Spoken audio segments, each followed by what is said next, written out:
So welcome everyone, good morning. I hope you already had a lovely Sunday morning here in New York City.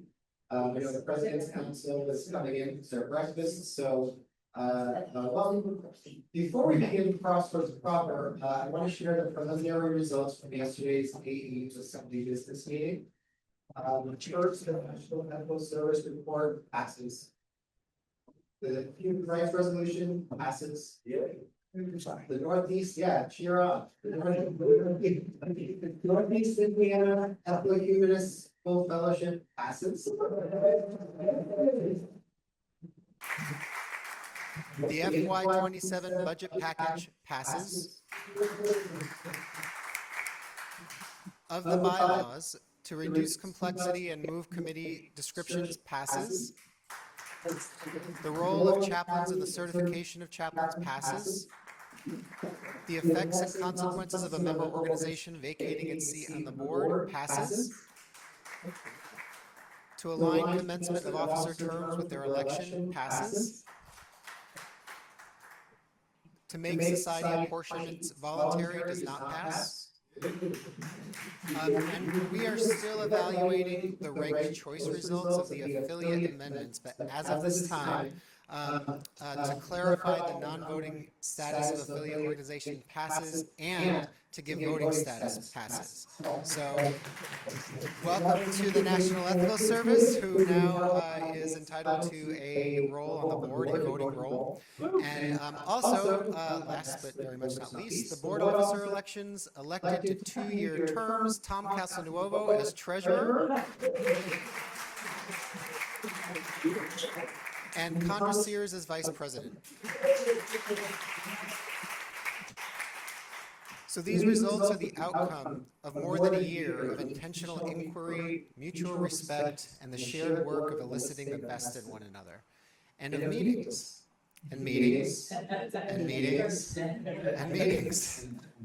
So if you had a hand in shaping one of these proposals, could you raise your hand? Just let me know. Yeah, okay, good. Let's give them some appreciation. It's a lot of work, people, believe me. So we're going to segue into Crossroads, and Crossroads is an ongoing series of movement-wide conversations about current to future themes that are emerging for AEU member societies and the ethical culture movement at large. It's what comes into focus as we imagine a future together. We'll start with a panel conversation that includes members of the AEU board, the President's Council, and the National Leaders Council. Then we'll open the conversation to the ethical culture folks in the room. Today's Crossroad is intended to open an ongoing conversation about membership and flourishing. I think about membership as a constellation of concentric circles and Venn diagrams. We are members of the ethical culture movement. We're members of our societies and ethical communities. We're board members and committee members and affiliate members. And sometimes we're members of porous or transitory third places that coalesce and become part of the fabric of our lives, and we don't even notice them until something changes and they're gone. Our assembly is a kind of third place in that way. So when we talk about membership today, we're talking about ethical culture membership in all of these ways.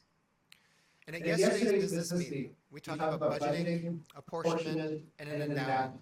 All of us crafting a future together and practicing our agency as members of the American Ethical Union through our democratic process.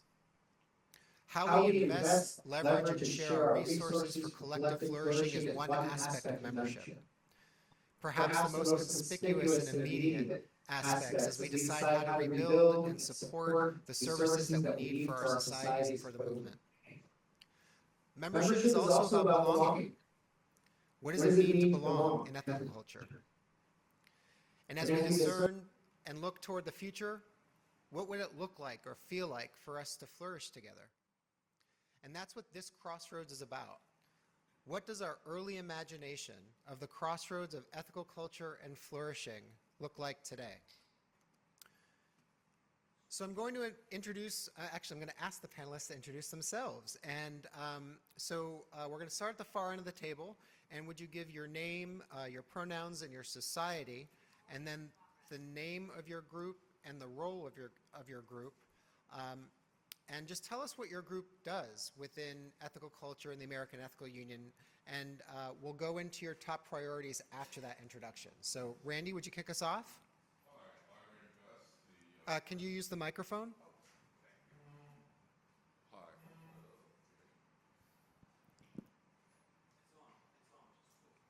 Hi, I'm Randy Best.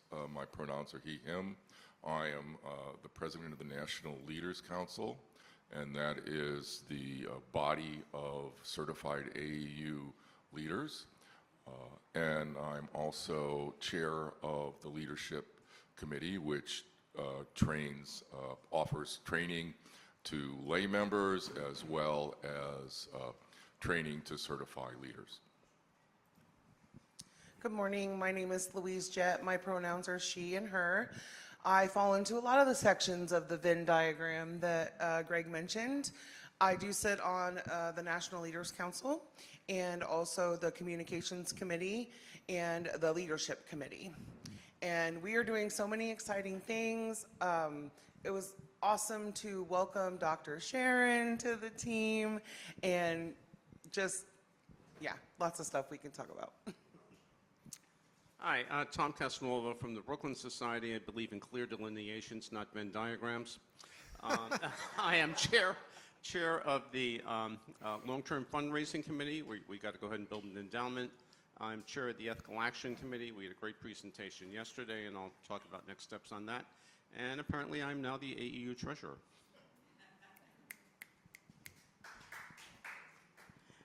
Good morning. My name is Condra Sayers, she, her. I am a member of the Baltimore Ethical Society. I'm their representative to the AEU board and newly elected vice president of the AEU board. Hi, everyone. I'm Norma Vavalitsa. I'm the president of the Westchester Community for Ethical Culture Board of Trustees. I serve on the Board Development Council along with Trang and Ann Clayson and Melissa Sinclair, and I'm also a member of the President's Council, which we will discuss later this morning. Thank you. Hi, good morning. I'm Trang Duong, she, her. Washington Ethical Society is my home society. I am coordinator of the President's Council and the chair of the Board Development Committee, along with Norma and two other wonderful members. And I will, and I'll be somewhat helping today with the panel, with Greg, and that's it for me. Yeah. Well, thanks. I'll close us out by introducing myself, which I should have done to begin with. My name is Greg Bonin. I am the developmental director with the AEU. I'm also an ethical culture leader. And so let's take it in the opposite direction. What I'd like to hear or invite you all to share are what are the top 2 to 3 priorities or initiatives that your group will be working on in FY27. And let's maybe 2 to 3 for both members to keep it flowing. So would you like to start us off, Trang and Norma? I thought we were starting. Do you want to start with the board first, though, or this direction? We'll just doesn't matter. Yeah. Okay, we'll go this way. All right. Okay, let me pull up my description. Okay, so and I'm going to start a timer because I can ramble if left to my devices. So the President's Council, or PC, is a self-organized group. Our membership consists of ethical culture society board presidents and up to 2 additional society representatives. We meet virtually each month to compare experiences, share approaches, and best practices for managing our societies or ethical culture congregations. In addition, the PC aims to provide support for the challenges, concerns, and trends at the societies. Although the PC collaborates with the AEU, it is independent of the organizing structures. And I am told we are 20 years old this year. It started at the 2006 assembly held at Dulles. And I mentioned we meet monthly first Thursday. So for this panel, we're asking folks to share kind of our initiatives, but we also wanted to talk about, the PC talked about a short list of accomplishments. We actually reviewed this at our July PC meeting. And one of the things, I think the most common thing that came up is that we have connections, right, between the board presidents and the societies. Quote, we're knitting the societies together and seeing what we're doing. We also offer practical service and programming. For example, Norma raised a question and we had a 3-part series entitled To Have or Have Not, essentially a clergy leader, right? Deciding as a society whether or not if we can, do we pay for a clergy leader or would it be society-led? So that was a great series. And I'm going to turn it over to Norma to talk a little bit more. Thank you, Terrain. I want to emphasize the value that I find personally in being a member of the President's Council. I consider it a problem-solving organization where there's a lot of free-flowing of information. Anyone is free to raise a question. For example, I had a question about finances last year. We were in transition between treasurers. What kind of software programs do other councils use? Do they hire a bookkeeping service to back that up? What are the services that you can share with us that would be helpful to us as we move forward in filling out that position?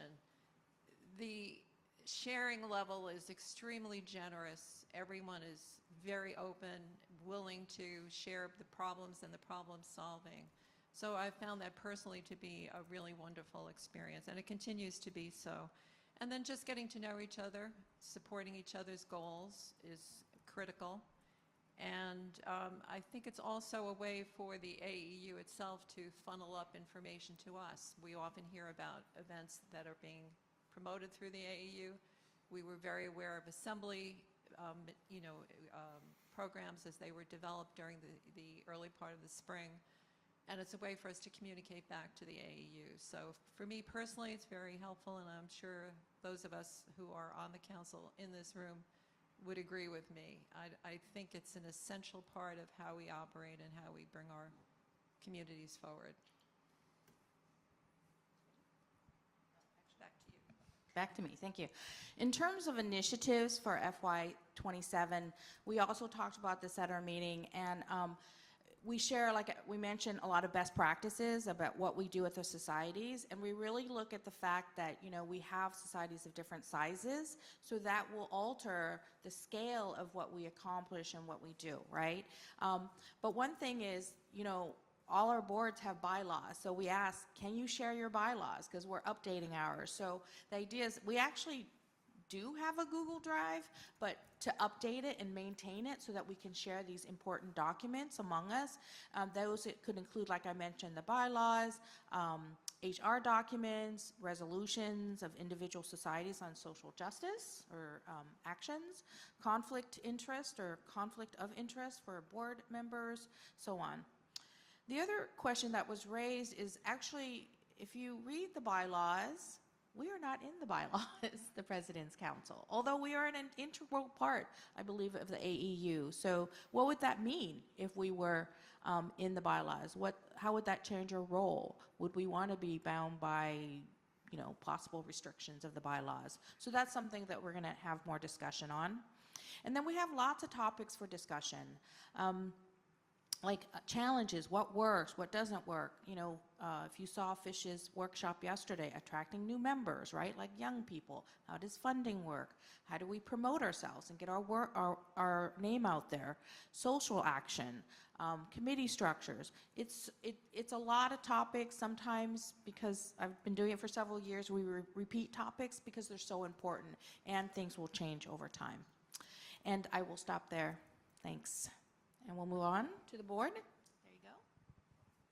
Great. So the board in its current formation is a representative board. That means that every member society has a seat on the board, and we invite them to send a representative. The board is a decision-making body in between assemblies and through the AU committees. Also bring amendments like we saw yesterday, resolutions to the assembly for voting purposes. Some of our priorities, well, wait, I'll let you maybe talk about the financial responsibilities of the board. I'll get there. Okay. So priorities, one priority that sort of has been up there for a couple years now, is orienting new board members. This current configuration means that people have cycled on and off the board. Sitting on the AEU board can be very different from sitting on your society board, depending on the size of your society, whether or not you have support staff, so all of those things. And so making sure that people are prepared to be present at board meetings, be prepared, be informed about the issues has been important. And particularly given that the AEU has gone through, it's been a pretty a few years filled with a lot of tension, a lot of very active discussions about the direction of the AEU. And now that we have the roadmap, there's even more activity, more discussion, and a lot more activity. So there's a lot of things to keep track of, and it helps to, I think, properly orient people to the tools that we use. We use Google Drive a lot. I feel like I'm blanking on some things, but just getting people used to how we work as a board. We've also been doing a lot of relational work over the past year to get the board to work better together, to help us have the conversations that we need to have. And so priorities would be orientation, and then also board succession, because quite a few people are going to cycle off in the next 2 years. And so preparing societies to send representatives, new representatives, but also ensuring that we have a slate of officers, or at least 2 officers in the next couple of years who are prepared to step up and lead is going to be important. And Condra, just to clarify, the cycling off is because of term limits. Yes. Mm-hmm. Yeah. Okay, so 3 things. First, with regard to the budget, there are 2 different competing visions that we have of the budget for the AEU going forward. One is a low-end budget that consists of administrative support and basic operational support and committees, and that has certain implications for the budget. And then there's a much higher version that's very strong in the clergy development area, in the lay leadership area, supports youth programming, supports a lot of programming by the AEU. Each of these different things has different implications in terms of both our fundraising requirements and then also for the apportionment. Since it's raining on Tuesday, I get to lay this out in a spreadsheet, but I think it's important that people understand what's actually driving the apportionment formula. And then once we have that laid out, regardless of the results of the election, obviously there's a voluntary component to the budget and the acceptance of society responsibilities. And I think the first step towards that voluntary engagement is clarity with regard to all this. So that's one thing. Then with regard to ethical action, had a great workshop yesterday. Societies getting engaged in the ethical agenda process, already planning to have follow-up meetings with Long Island and with Westchester on that, and then that process is going to go ahead and evolve. And then we're going to start the study process related to the endowment. We have contacts with Unitarian Universalists, with the American Humanist Association, with the Ethical Culture Schools, right, Ann? And others, who we can rely on to give us information about how these things are actually done. We can go ahead and put together a plan. So basically, this is a board that can hit the ground running. We've got lots of professional folks on the board, and I think we have a very clear idea about what it is that we need to do. We have excellent project management organization from Scott, from Condra, and let's just get it done. Thank you. We got one. Oh, okay. You're making me talk, are you? You wrote the report. True. Okay, so I'm going to speak on 2 things. First, I'm going to talk about the Leadership Committee. The Leadership Committee has been getting its legs under it to start to accomplish some things under the Leadership Training Initiative. We offered the We Are Ethical Culture, an Ethical Culture Identity course that Louise Jett has offered 2 times, and over 40 people took that course. We have 2 leaders in training right now. Well, we completed Joe Farkas's leader training, and he is now a certified AU leader by the board. We have 2 trainees in process, both Phil Lindsay and Audrey Kindred. And we have a lot of people who've inquired about leadership training, and we've kind of been putting them off until we get our act a little more together where we can handle a larger cohort of people in training. But we're also developing a stacked curriculum that we'll offer to all our members, that you can take a course, and that course, well, some of those courses anyway, will serve as advanced placement should you enter certified leader training at a later date. So that's something I'm very excited about, and of course, I'm very excited that we've hired a leadership dean now. Many of you have met Sharon here, and it's going to allow us to really be more organized and put more effort into our training program, and you'll be hearing a lot more about that this year. On to one of my other hats, the National Leaders Council.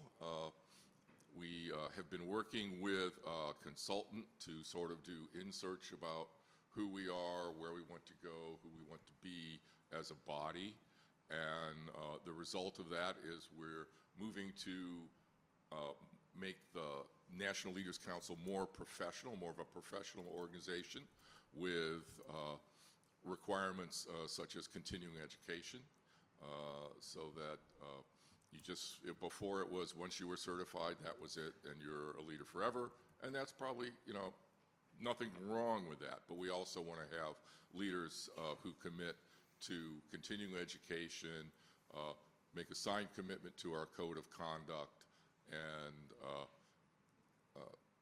a commitment to attend meetings. So that is something I'm also feel that we're moving on more solid ground with that as well. So I think those are 2 big accomplishments. Louise, do you have anything to add?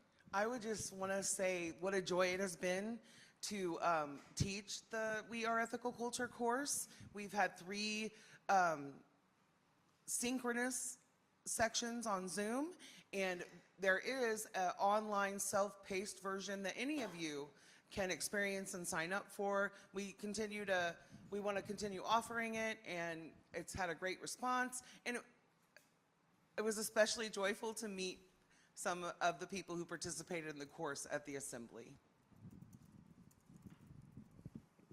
Well, thank you all. I'd like to move us out from kind of reporting mode and into conversation, but I hope if you weren't familiar with these groups, I hope you have a little bit of a picture now as to where they are and how they're operating. And as Trang mentioned, the President's Council is not in the AU bylaws, but is a vital part of our movement. And the NLC has a little bit of an ambiguous, one of those dotted lines that is not clearly defined. Tom would hate it. The board is has a much more defined boundary around it. So when we talk about Venn diagrams and membership, this is a little bit of what we're talking about. So as we move toward conversation, I'd like to think about what is flourishing and what do we need to flourish. So the Global Flourishing Study published by Gallup, Baylor University, Harvard, and the Center of Open Science defines flourishing as the relative attainment of a state in which all aspects of a person's life are good, including the contexts in which that person lives. So I'll read that one more time. The relative attainment of a state in which all aspects of a person's life are good, including the contexts in which that person lives. And they offer 6 aspects for measuring flourishing, because we are ethical culture and we like to measure things. Happiness and life satisfaction, mental and physical health, meaning and purpose, character and virtue, close social relationships, and financial and material security. And I can repeat those again later. And the ethical culture movement is in a definitive moment. And I want to repeat my opening words from yesterday's business meeting. We are here because we all care about the future of the ethical culture movement. We may not always agree on every strategy, but I hear from everyone a desire to build something that will endure. And last night, Erica Howard accepted the Elliott Black Award on behalf of the Public Broadcasting Service, PBS. She observed that ordinary people, when invited into thoughtful community, can build an extraordinary society. And that's been rolling around in my head all night. I don't know that I could have come up with a better description for the crossroads of ethical culture and flourishing. She also offered us a parting inquiry. What are we here for? And that's where I want to begin our Crossroads conversation today, offering some questions, including what are we here for? What does membership in ethical culture live like? Is flourishing even the right vision? And what will it take to flourish? So Trang is my co-facilitator here today, and I'm going to hand it off to you, Trang, if you want to offer the opening question, and then for our panelists, just kind of popcorn in as you feel led, and let's share the time. But feel free to weave the conversation. Thanks, Greg. So the opening question would be, what would it mean for your group, NLC Board, President's Council, to flourish in your role within the ethical culture movement and as members of the American Ethical Union?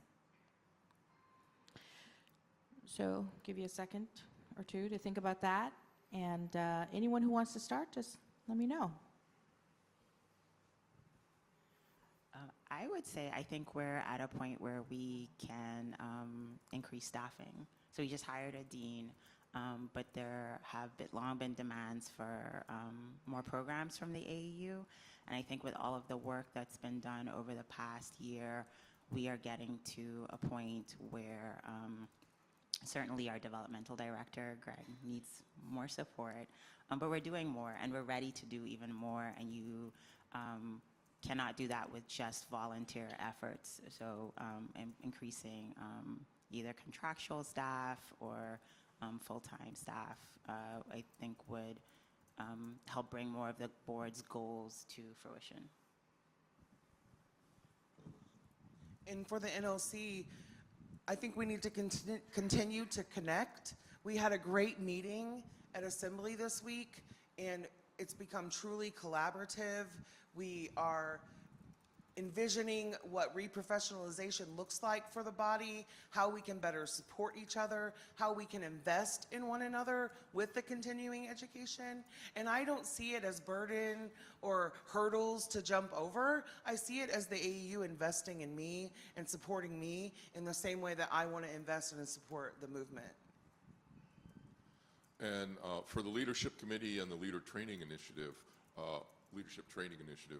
where I'm excited that we're going to be offering more courses to a broader section of members. I mean, one of the commitments, 8 commitments of ethical culture, is our commitment to continue to educate ourselves. And certainly then the AU can have a role in offering things that can continue to expand our ethical horizons, continue to challenge us, and continue to teach us about who we are and what we can become. We're an ethical organization, possibly the premier ethical organization in an extremely unethical federal government environment. We have a huge opportunity here in terms of defining our mission and moving us forward. We need to go ahead and define what exactly it is that we stand for in a whole variety of areas, from universal health care to immigration to human rights to environmental and climate related support. The Ethical Action Committee has articulated a set of 24 different positions that we think we should go ahead and take nationally, and we'll be discussing those with individual societies and more broadly with the AEU. But now is our time. The other aspect of it being our time is that this country has gone from 4% atheist, agnostic, and none back in 1970 to about 30% collectively for those groups, and that's also on our side. So let's capitalize on those opportunities. I'll add for the President's Council, I think we just came from President's Council this morning, and we met, it was too brief of a time because we were just chatting and realizing, you know, I had come in with a question for us to discuss, and we kind of didn't get to it because I think when we go in a room where we're with other peer leaders and that we have a great sense of camaraderie, professionalism, and a way of sharing that and wanting to help each other become the best that we can at our societies and to stabilize our societies, make them just run better, smoother. I think that just comes through every time the PC gets together, and today's meeting was no exception to that. So I think we're just going to continue doing that. And I think another thing is just as we continue to, you know, flourish, I think its idea is creating very solid ways of not just the talking, but also like, you know, sharing our documents, sharing the resources that we have with each other. And then, of course, keeping up with it because these things get dated pretty easily. So I think it's, we just continue what we're doing. I think we're doing very, very well as a PC. Do you want to add anything? Yeah, I would agree with Trang and also emphasize the spontaneity of a lot of our conversations. Sometimes we don't know ourselves where it's going, but wonderful ideas just have a way of popping up because of the sharing. So I think we have a pretty good handle on the flourishing definition. Not that we can improve, but I think it's pretty good. Thanks all. I'll offer the second question, and that was a great segue, actually, Norma. Thank you. I want to ask: is flourishing even the right vision? Is that a right organizing vision? And we'll open the floor to the audience toward the end of the conversation today, because I'd love to hear your thoughts on that too. But I also want to invite you as the panelists into your imagination. Imagine that it's 5 years from now, we're past the developmental period, and y'all are just singing along, you're flourishing, right? What is unique about ethical culture that belongs in a way to measure flourishing? So what would tell you that you're flourishing? So I'll give you a moment to think about that. And then as you feel prepared to respond and share your imagination, please jump in.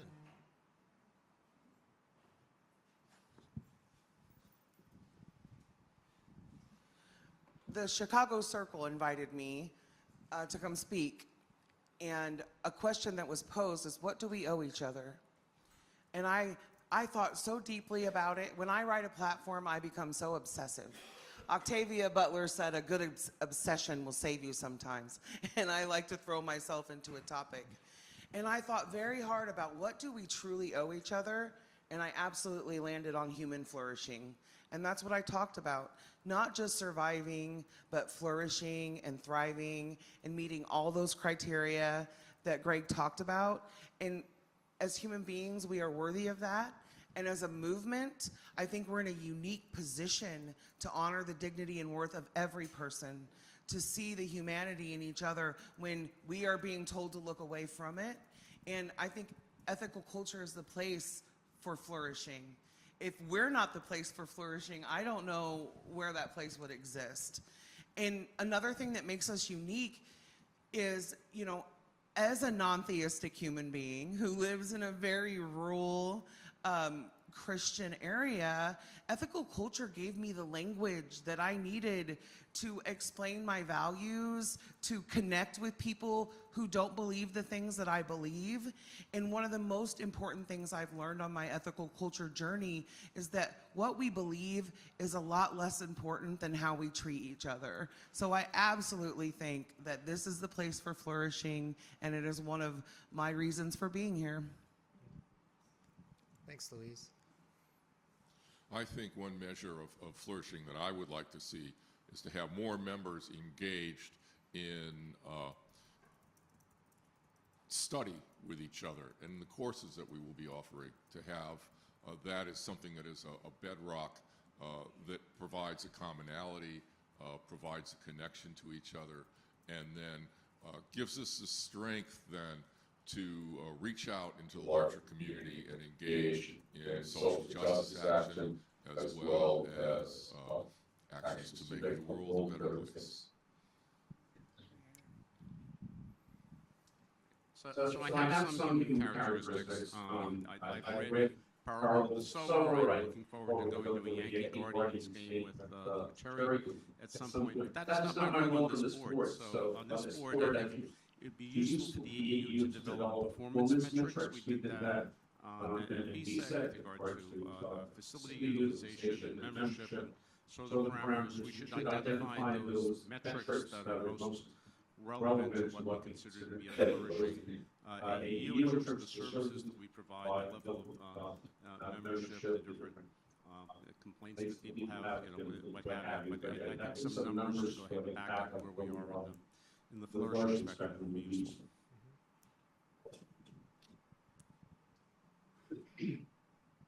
Have thoughts?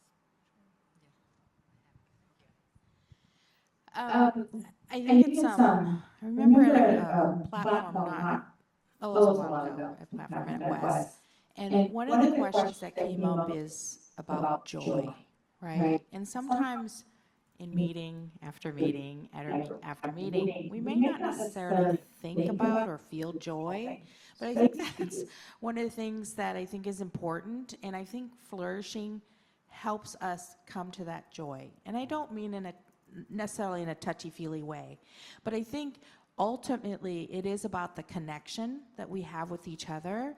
I think it's about the way we can connect like across our values, right? I mean, and that's why I brought myself and my daughter into ethical culture, is I wanted to be around people who shared my values, right? And that then I could share it with my child.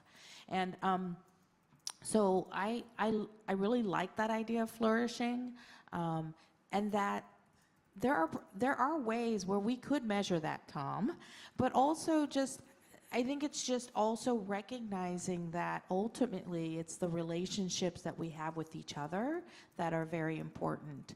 And we really build on that in President's Council, where we build a relationship where we share across the societies, whether you're a small society, a larger one, or not. And I think that's important to remember, that we all have something to contribute, and that helps with that connection, right? And ultimately to flourishing. Thanks, Trang. I think ultimately there are some things that really can't be measured, with metrics. I think it's a recognition and an acknowledgement that you have accomplished something very important, and you've shared it with other people, and the impact has been obvious to you, whatever your issue is. But I think to some degree it's a little ineffable. Measuring traditionally is a little difficult. Yeah, absolutely. Thanks. Yeah, I think from a board perspective, a flourishing AEU would also would look like an organization where people are excited to join the AEU board. And I know, we've been in a period where it's been tough to serve on this board. A lot of meetings, a lot of stressful meetings. But I think I would hope in 5 years that people are excited to be a part of the team that is deciding, maybe we have regional directors, right, to cover so there's better support across the country. Maybe we have more societies in the middle of the country and not, just on the Northeast. I think that is what a flourishing organization would look like, and that by joining the AEU board, you build stronger connections to people within the ethical culture movement and their societies.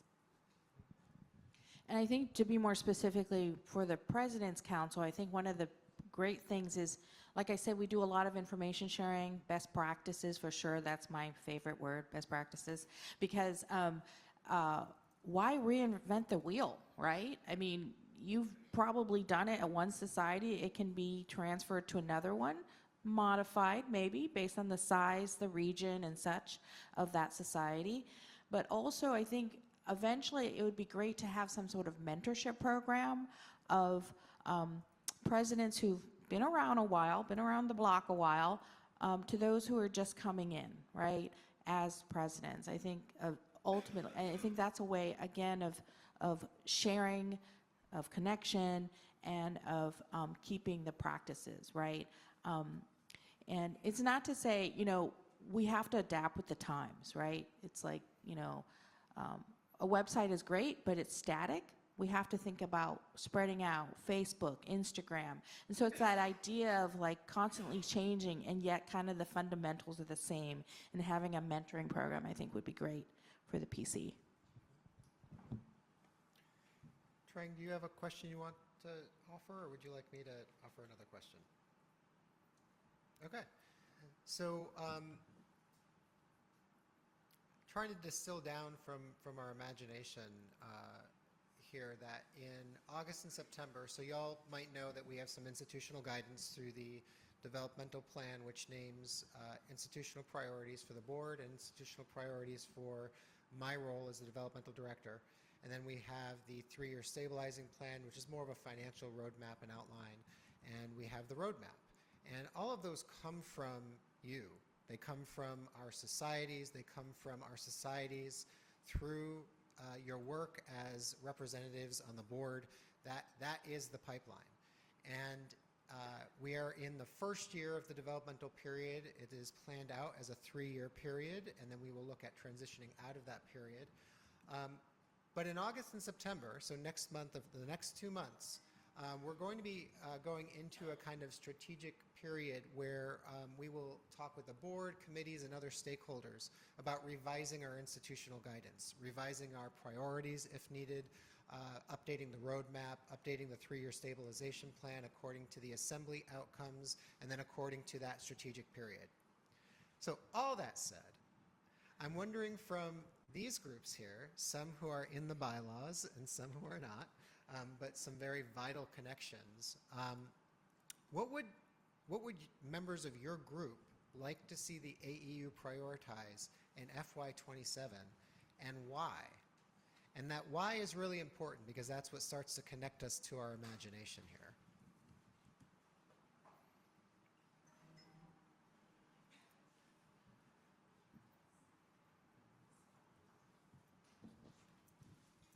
We need a group meeting to discuss this.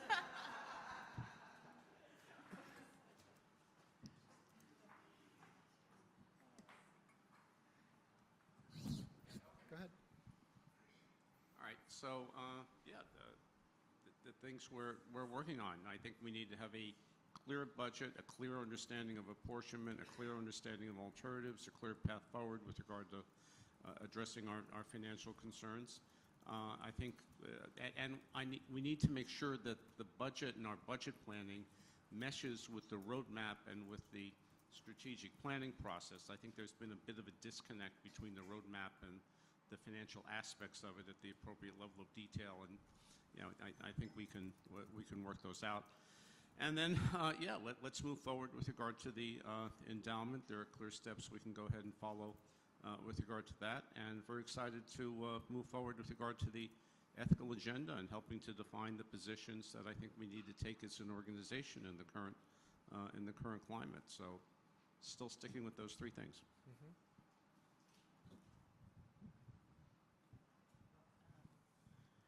I think increased programmatic support to the societies, however that looks. So Baltimore, my home society, we have about 60 members.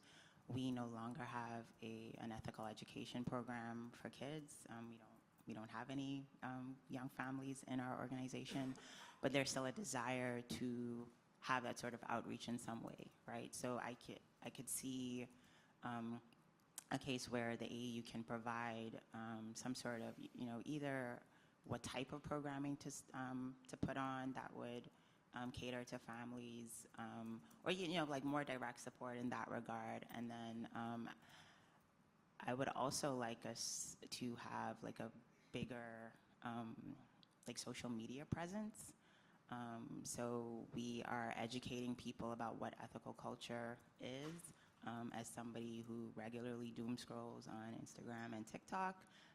And I follow a lot of theologians. Don't see a lot of humanists, no ethical culturists. But it's such an easy way to get information about things, and we are not in that space, and we have so many great leaders, great thinkers who could be doing that work. And you know, even if people aren't near an ethical culture society, right, it's a way for them to learn about us, seek us out. Thank you. I think to add to what Condor was just saying, like I mentioned, we met earlier today, President's Council, and that was one of the things that came up, is really getting the word out about us. I mean, how do we appeal to the religious nuns, right? The N-O-N-E-S, not N-U-N-S. But how do we appeal to them? How do we get them engaged? Do they know about ethical culture? They probably don't. But I think, and then there was a membership based workshop yesterday done by Fish Stark of the AHA, and he brought up some great points, and it really and we were discussing it earlier, how do we promote membership, right? And so it's two-pronged. I think it's important, and it is a topic that we bring up constantly in the PC meetings, is how do we promote membership, get new members? And then for me, I also stress, how do we keep the members, right? How do we make it sticky, make our society sticky, so that people stay? But in particular, I think we are focusing on those folks who haven't found a home, right? In terms of a philosophical, religious home, and why not ethical culture, right? How are we appealing to them? How are we getting out there? We need to do things that make it, that work for not necessarily that work for us and how we got involved with ethical culture 10, 20, 30 years ago, but what is effective now. So I think that would be really helpful in terms of working on membership, recruitment, retention, and communications. That's always about, communications not only internally within our societies, within our organizations, but also externally, right, to the greater world, outside world. Yeah, and just to piggyback on, keeping people, we talk a lot about recruitment, but we don't spend a lot of time on retention. And I think the educational, the stackable credentials, the educational offerings that we're building, those are tools of retention. When you invest in people, when you give them opportunities to learn and grow, they stay around, right? It's the relationships you build, but it's also the value you see and the growth that you see in yourself that can also keep you in the movement. Yeah, I think that with increased engagement also will come the realization and something that really people feel that the AAU is not the other, the AAU is not them, that the AAU is us. And all of us come from societies. All of us have been elected to different positions. And that is really the democratic process that we have. And to see the organization as different from your local society rather than seeing your society as part of a larger whole is an aspiration that I want us to really feel that, not just be able to say it. We are greater than the sum of our parts. Do you want to? Yeah, just one concluding thought. I think part of the responsibility in making all of this happen resides with us. I think it's the individual societies who have the responsibility of communicating the worth and value of the AEU. And I think we can do a better job of that. Thanks, Norma. I'm just going to reflect back some of the things that I'm hearing, which is membership growth in all aspects, inserting ethical culture into the national narrative, financial strategy that's aligned with institutional guidance, and I think here I'll just expound a little bit to talk about one purpose of the developmental period is to rebuild our capacity and then match our capacity to our priorities. everything we're talking about here is important. We can't do it all at once. So really focusing on that over the next few years until we are built up to the point where we can be doing it all at once. Also hearing program support, which is part of that capacity piece. And then what I heard as strengthening a sense of solidarity grounded in our democratic principles. So, so thank you all for weaving that imagination together. And I'd like to now, we've got about 30 minutes left of Crossroads. I want to open it up to the floor and offer you all the same questions, and then also give you the opportunity to ask our panelists some follow-up questions or questions in line of that crossroads of membership and flourishing. And so I will read out again that definition that comes from the Global Flourishing Study, which is they define flourishing as the relative attainment of a state in which all aspects of a person's life are good, including the contexts in which that person lives. And some of the metrics or the measurements that they use, which need not be the ones that we use, are happiness and life satisfaction, mental and physical health, meaning and purpose, character and virtue, close social relationships, and financial and material security. And I'm going to read those out again, and as I read them, I'm going to invite you to be thinking about your societies and what would this look like at your society? What would it look like to have happiness and life satisfaction, to have mental and physical health, to have meaning and purpose, to have character and virtue, to have close social relationships, and have financial and material security? And so we're going to open it up to the floor, both Zoom and in the room. We'll start within the room, and then we'll move over to a couple of questions on Zoom. And I want to offer you again those same questions. Is flourishing even the right vision?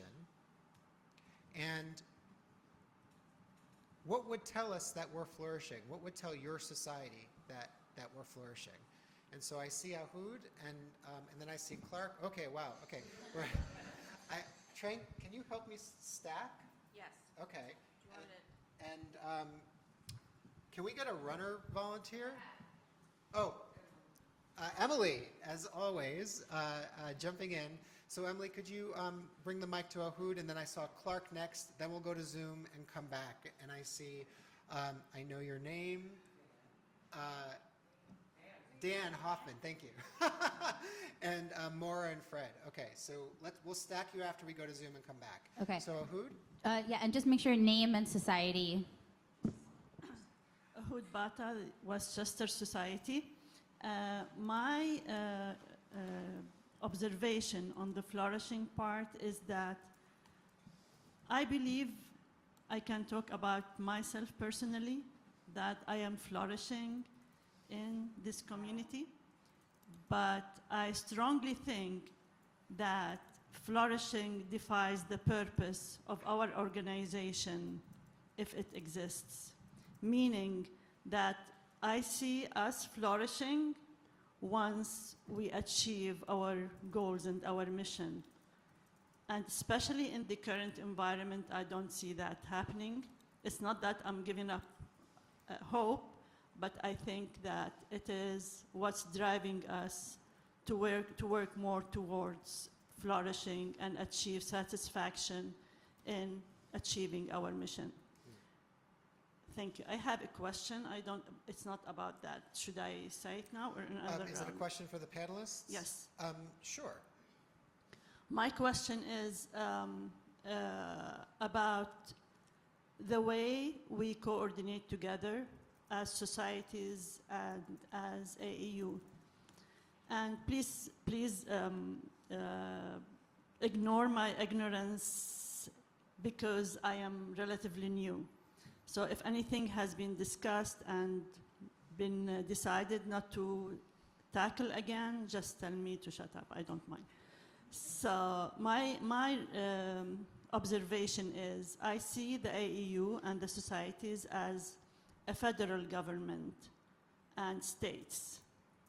With that being said, we all have been struggling with, on the society level, with our roles and our missions. And I go back to your, you have mentioned that you're working with a consultant to redefine the vision and mission and, of the AEU, correct?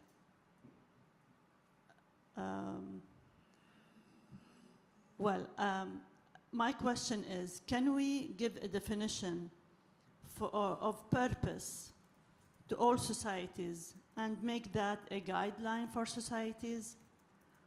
Wouldn't that be a federal role that the AEU can lead the societies towards?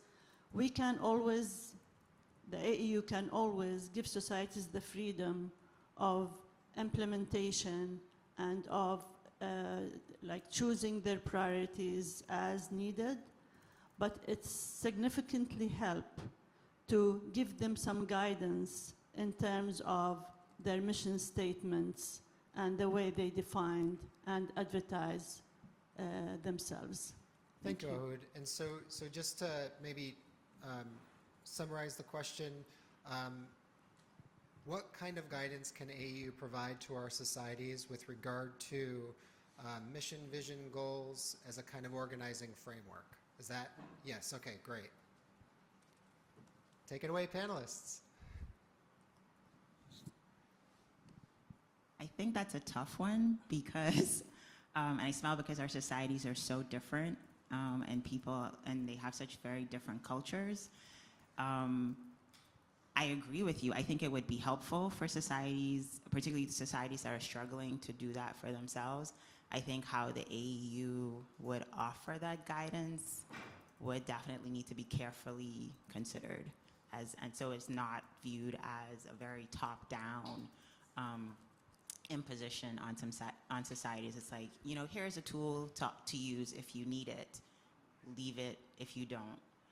I think that's one of the areas where I see us struggling because we are so different is, you know, the recognition that, like, so when I come to the board, right, I don't expect all of the AEU's initiatives to be helpful or useful to the Baltimore Ethical Society, right? And so I think that's a responsibility that we have to keep in mind. Like, there's some things that the larger societies need from the AEU that smaller societies don't need.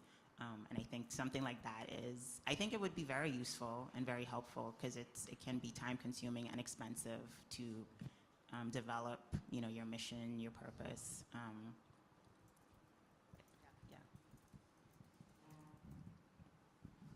Now, rather than having it flow from the top down, I think one thing that could be offered in the future would be a outreach to the societies where we do a workshop with that society so that they can develop their own vision and mission and ideas. That could be a training resource that we could offer.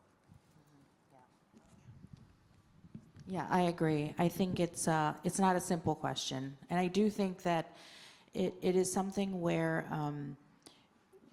well, I think Condra said it pretty well, and the idea of a training resource would be great because, and we talked about this actually in the PC meeting earlier today, is like, what is your elevator speech, right? How do you define ethical culture in a few sentences, right? So, and I think that's a part of like what we talk about in terms of, you know, that guidance of and how we define ourselves.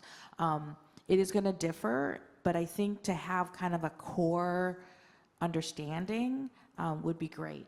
But how we get to that is a process, and process is very important, I think, across most arenas, but particularly at the AU and within our societies. I'll just add too that some of where this comes from is flourishing as an organizing framework. And this was provided to the board about a year ago, and it was really intended as a way to integrate into the developmental period. And it's exactly what's being described, which is this notion of are our societies healthy according to their own measurement? And so we have a definition, we have these 6 categories. As you can see, they are very adaptable categories. And what might it look like for each of our societies, for the AEU to consult with our societies, set up this kind of measurement, and so that societies can tell where do we need some help, where are we good on our own, and then bring that up to the AEU to talk about what are our priorities and what are our support. Another way that I hear us talk about society autonomy is, we are the experts of our own lives. And that is that whole ground up, grassroots up, that the foundation is what's important, the societies are what's important. So thank you. So next, Clark, go ahead. Very similar lines, my thoughts and comments. And we will not flourish as a movement. And I've heard, it's my first assembly, and I've heard that word, how long have you been in the movement? The movement, the movement. If we don't define what the movement is as a whole, a movement is about a large group of community working towards a common goal. So if that movement isn't redefined to attract different people, new people, young people into our beliefs in a simplified way, it doesn't have to be that hard. Rich said this morning that, his elevator speech is, we are a community working towards social justice and personal growth. Something like that, along those lines, our movement will not grow if we continue to say each society has their own and is their own. Of course, we're all unique. One final point to sort of bring this home. Baltimore is very similar to St. Louis. Most cities aren't like us, but St. Louis City and the county divorced at the Civil War. So St. Louis County has 90 municipalities. St. Louis City, all the resources have been taken away from the city. Those 90 municipalities, some flourish and some wither. There's no unity in bringing that together. So my feeling is for the AEU to flourish, we need to have one voice and one support system. And I think it could share a lot of, we can invest into the AEU and it'll be less expensive dollar-wise downstream. Yeah, thank you, Clark.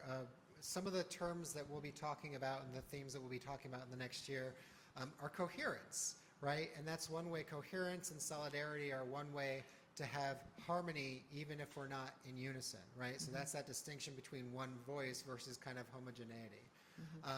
Do we want to go to Zoom for a couple of questions? Yes. I thought there was a list of other people. There is, but I want to go in the We're room and saving then that. to Zoom. Yeah. The next is Zoom. So there's no hand up in Zoom, but there is a question. So let me just share the question from Lisa Schwartz. There's a question before Lisa Schwartz, too. About the websites. We'll come back to that. Okay. Let's just read from Lisa Schwartz. For the leadership training program, what are the qualifications for leadership training? Do we have any women candidates for leadership training? Audrey Kindred is in our leader training program. So we do indeed, and we do have many women leaders. Louise, Joan, Ann, we could go on. Yeah, what are the qualifications? Well, the qualifications have been a bachelor's degree and interest in ethical culture and becoming a leader and providing services to a society that it could help for us to communicate that better to the world than we do now and to be more explicit about that. So I think that's something that we have fallen down on, and I look forward to rectifying that once we're really able to absorb more students in our program. Yeah, and so Condra, go ahead, Louise. I just wanted to add that we prioritized like Audrey and Joe because they were already serving ethical societies, but kind of that 5-year vision is we can welcome people into all levels of leadership, lay leadership, professional leadership, and we'll have the capacity to do so in a way that is efficient and promotes flourishing. And I'll just add, Condra, before your comment, that I want to, Sharon, can you just raise your hand and wave? So everyone, this is our new leadership dean, which might be a little hard to capture on Zoom, so y'all may not see her, but I encourage you to visit the website where there is an announcement with a portrait, so you didn't have a visual. But Sharon is the new leadership dean, and relevant to the question, that's part of what we'll be doing with the leadership training initiative, the stacked credentials, competency-based education, is putting this together to have multiple points of access to invite folks in. So I just wanted to highlight that. Condra? I just had a question. Do we ever get any like contact or queries from people in the clergy project? So this would be like people who are current or former clergy, but who are, I guess, stepping away from their faith, and maybe, I guess, still interested in leading a congregational life, but non-theistically. I haven't received any inquiries, and I'm seeing some no's over there also. But what I hear in your question is, what are the groups that are adjacent to us or already connected to us that might have some confluence with the leadership training program? And just to name that the Clergy Project is also part of the Secular Coalition for America, which is the AU is a member of that. So that would be a great conversation to have at the member meeting, which will come up, I guess, in another 8 months or so. We have had members of the Clergy Project speak to societies and at an assembly in the past. Great, thank you. Okay. Do we want to go to the next Zoom question? Yeah. Oh, the next Zoom question? Yes, it is. Will asked, there's a mention of online classes and videos. I would like to know what's available and where to find it. Looking at you, Louise. Right now, we've developed the We Are Ethical Culture course. We've sent out the link to enroll in the course via the newsletter. I believe it's on the website, but we can put that in the next newsletter again. I just did that in St. Louis because I gave a forum and I was talking about it, and they're like, we missed that. Can you send it again so I know it needs sent out again? And that course, I don't monitor it. You can join it. You can explore it. There's lots of videos. There's an ethical action project that you can engage in. You can do it by yourself. You can bring it back to your society. I also built an extensive facilitator's guide. So if you explore the materials and read the facilitator's guide, you don't even need me, right? I want you to need me, but I wanted it to just be, again, low barriers. Enter where you're at, meet you where you're at. If you want to explore online by yourself or you want to be in a cohort, we have opportunities for that too. If you want to level up and be a facilitator after you explore all the content, we've got that guide for you as well. So we'll put that in our next AEU newsletter. And Great. I want to add to that the American Humanist Association has a couple of free courses.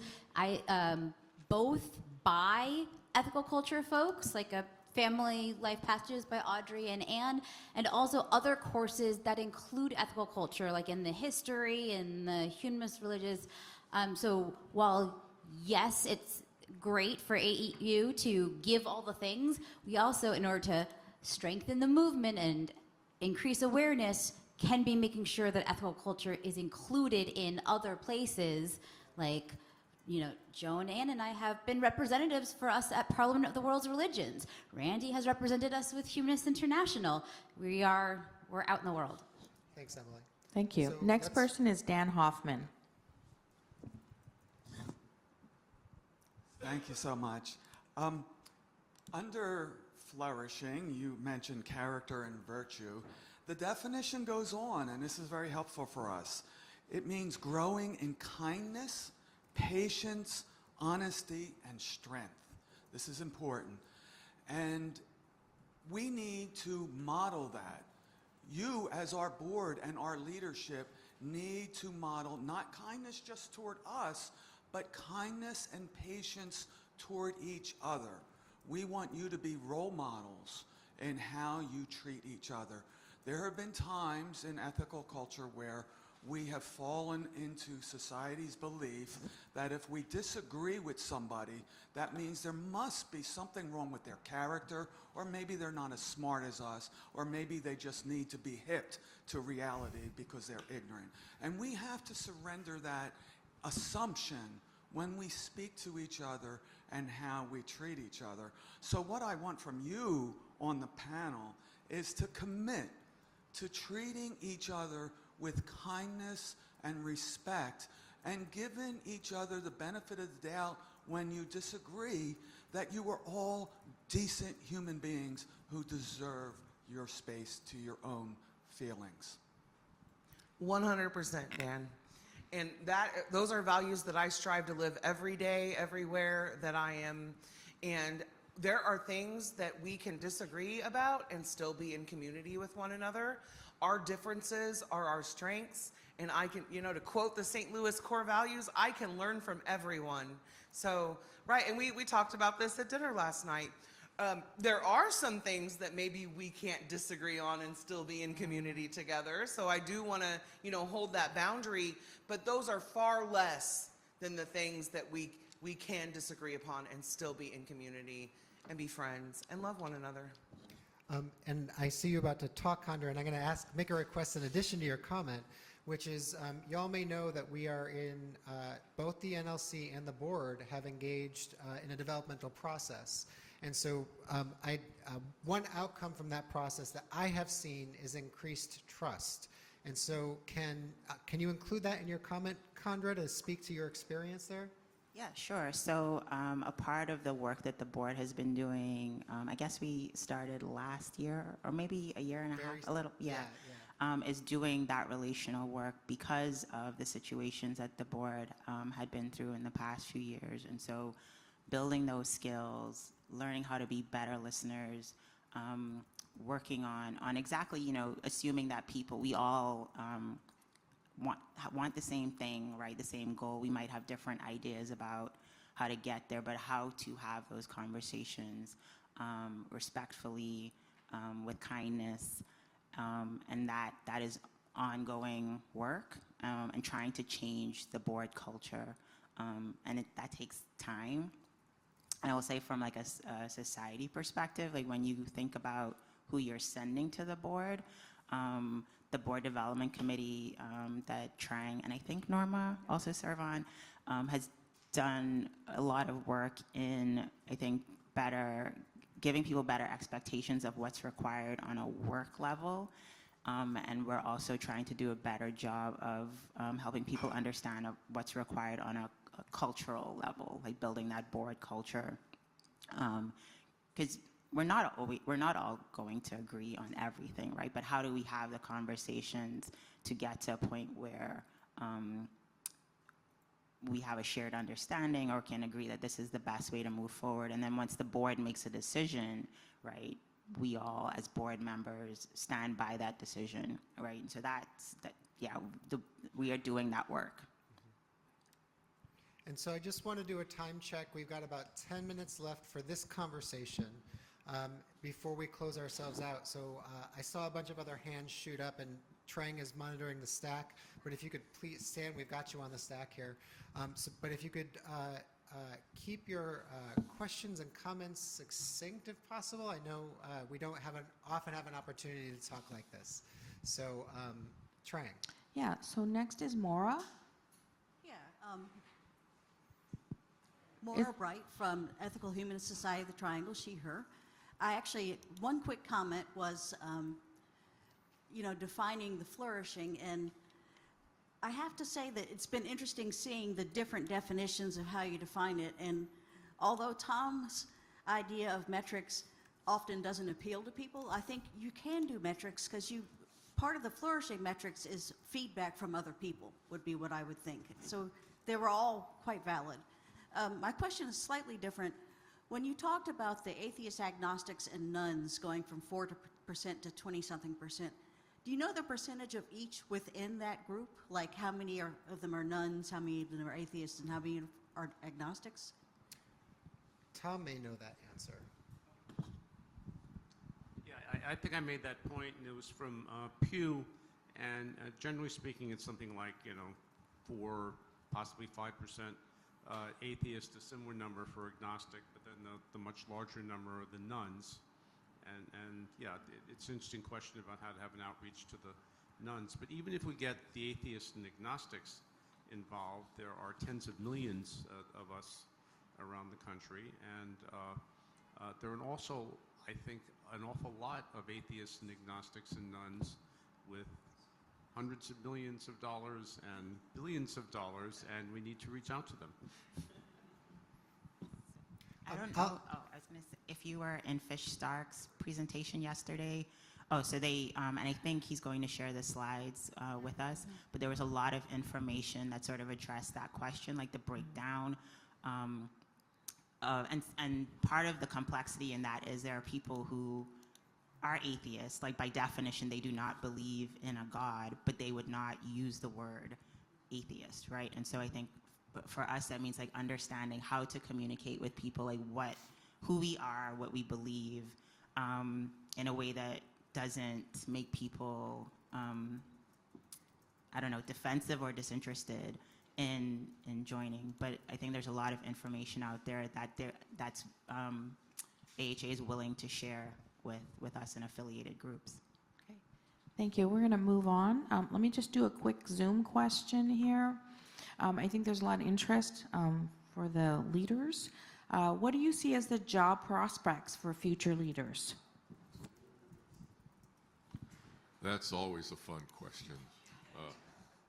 We have Joe. You want to say something? Wait, let's get Joe a mic. Only that I spoke very briefly with Fish Stark yesterday about ongoing efforts to combat efforts nationwide to insert chaplains into the public school system as adjunct mental health, spiritual health professionals, that although we are trying very, very hard at the AHA to stop that, because it's such an obvious attempt to shoehorn fundamentalism into the lives of children, at the same time, as I wrote in The Humanist, I don't think they're going to like what they open the door up to if that means we can go into schools and provide ethical culture education to children in public school spaces. And that would represent hundreds, if not thousands, of job opportunities for trained ethical culture leaders and chaplains.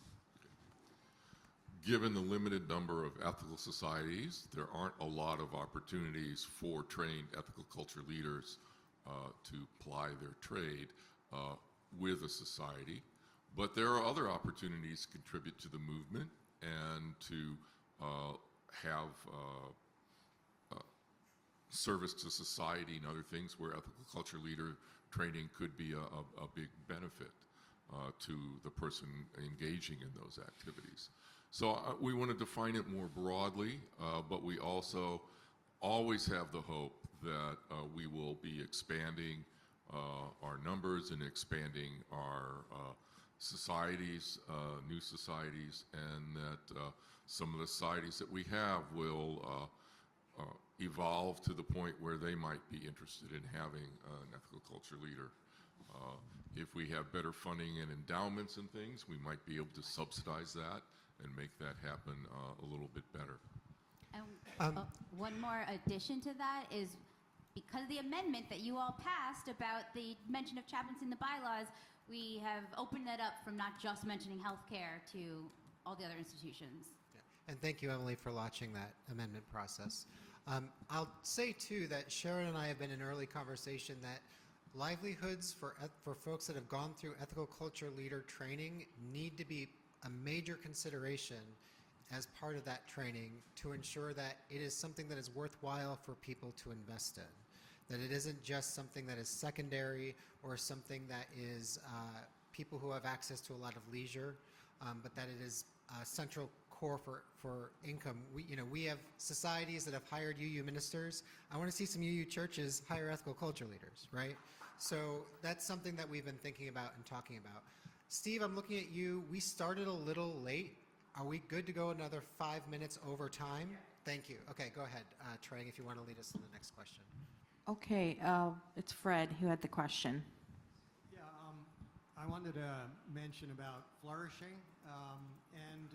When I think about flourishing, I think about Adler filling Carnegie Hall with thousands every Sunday after Sunday, And I think part of the reason is Adler had the goods. If you go to his library upstairs and you look at the books in there, rows and rows of philosophical texts, religion, Kant, it's all there. And so my question is to Tom, Louise, and Randy, who are I see as heirs of going to Carnegie Hall, filling it with thousands. And I want to know, how do we get there? We've got the goods. I mean, I think everybody in the room has the goods, but how can we get back to filling Carnegie Hall with thousands every Sunday? Well, the modern Carnegie Hall is online, right? It's social media, it's Substack, it's short form video, and we can do that. We can modernize, we can reach those new minds and show them what we have to offer. Yeah, I agree with that, and I think that the Carnegie Hall days were in a fantastic age of oratory, where that was what people did, and that we're now in a multimedia age that is quite different. But I am hoping that we can get involvement from younger people who can help take us into that arena in a meaningful way, so that we can connect with younger people and hand the reins of guiding the AU over to a new generation. Yeah, there was, of course, the old joke, how do I get to Carnegie Hall? Practice, right? There's that. But I think, the work that you and I and Ken and others are doing in ethical action in terms of actually defining where we stand in current national issues and the current environment will be extremely helpful in terms of helping us communicate with the rest of the country and with young people.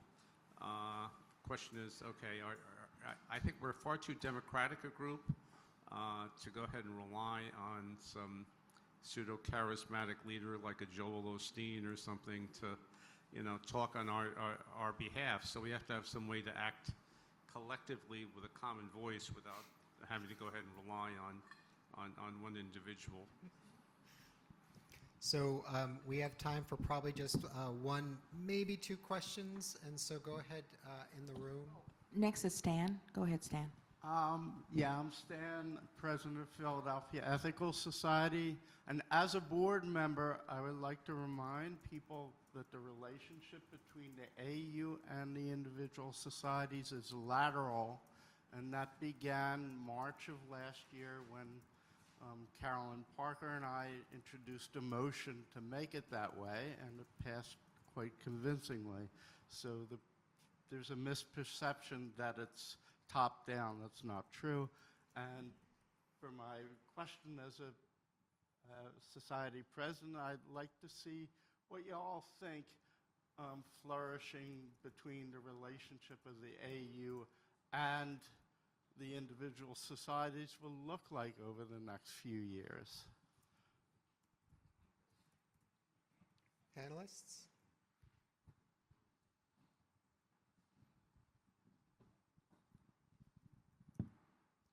Well, I am hoping that we'll have increased engagement, that we're becoming more transparent as an organization, where we have our goals, we have the roadmap, we have things that have come up from our member societies that have started to reform the way the AU does business. And so that's my hope, is that we will be engaged as partners going forward. Okay, and hopefully with an endowment, we can provide concrete support to societies. Like, let's say Washington needs help with its HVAC system and needs a low-cost loan. That's the kind of thing that could be valuable. Lay leadership, youth and Yes Fest type programming, lay leadership, a whole bunch of different resources that we can go ahead and provide. But I think money is going to be a definite part of this. So I will share, actually, a number of the presidents, society presidents, are actually on the AEU board as board representatives. So there is that overlap. But also, I think, I think it's just increased communications. I think having roadmap is a great way to kind of having that those shared goals as well. And I think I would really encourage the PC and the presidents to look at what are, to provide feedback on the priorities. And one of the things that I've done as the coordinator is we've had roadmap updates so that we know like what is involved with it, what's going on, and I think that's been really helpful. We probably need another one soon. So anyway, I think it's just continuing that communication and also recognize, and I feel like they do hear us as presidents, is that what we feel the priorities are at our societies, and I mentioned them earlier, definitely membership, recruitment, retention, and so on. I'll pass it back to Greg. Any last comments on this question? Okay. Well, thank you. Thank you to our panelists. Thank you to our audience. Thank you to everyone who has showed up and made time today. I want to close by repeating again Erica Howard, which I very much heard at the Crossroads of Ethical Culture and Flourishing, that ordinary people, when invited into thoughtful community, can build extraordinary society. And to leave you all with the question, what are we here for? And let's continue thinking about that. So our aim is to host one Crossroads Conversation by Zoom every quarter, so every 3 months. So this will be an ongoing series of conversations. And if you have further thinking, questions, or topics that you'd like us to consider, most of this year will be somewhat related to flourishing. You can email us at crossroads@aeu.org, so I encourage you to use that. So that concludes our Crossroads Conversations. Thank you. Can we have an applause for our panelists and for the folks in the room? Gratitude. Thank you.